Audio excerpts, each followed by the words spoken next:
Joyride, 1957, a novel of intrigue by J.P. Wasmiller, Chapter 89.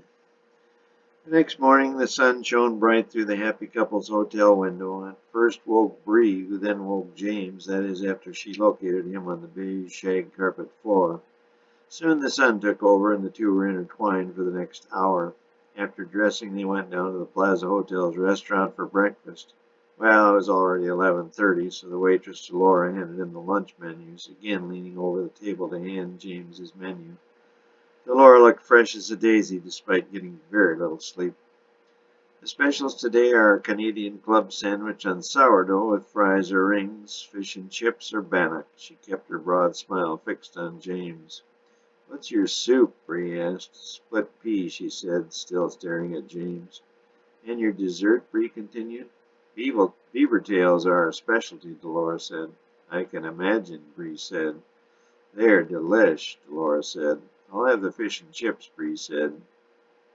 "And you, sir," Dolores said, putting her hand on his arm. "Bannock, and bring us a couple of Caesar cocktails," James said.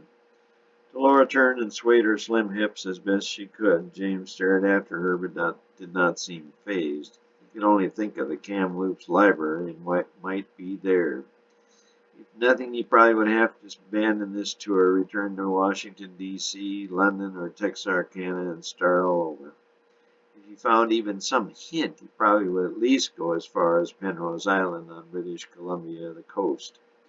Although to get there, he would have to cross over to Victoria Island on a ferry, then take another ferry from the north end of the island, or he could fly.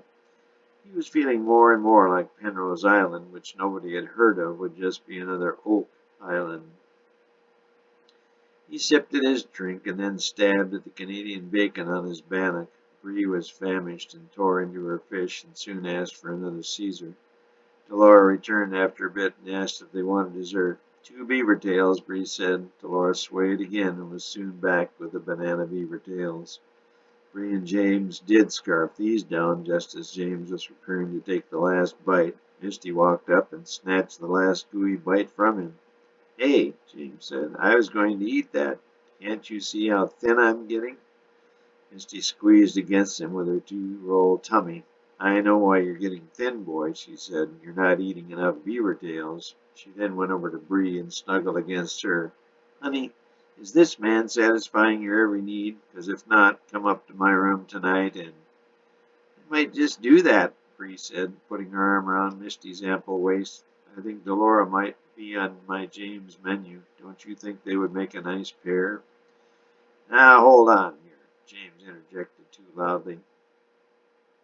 "I'm in love with Bree and—" "Want another beaver tail, sir?" Dolores said, coming up to the table. Seeing Misty and Bree in such close proximity, she slid onto James' lap and put her arm around his neck. James turned redder than his Caesar drink, but realized he was in a state of checkmate. 3 women, who all wanted to take him to bed that evening, had won and were likely to do whatever they wanted with him.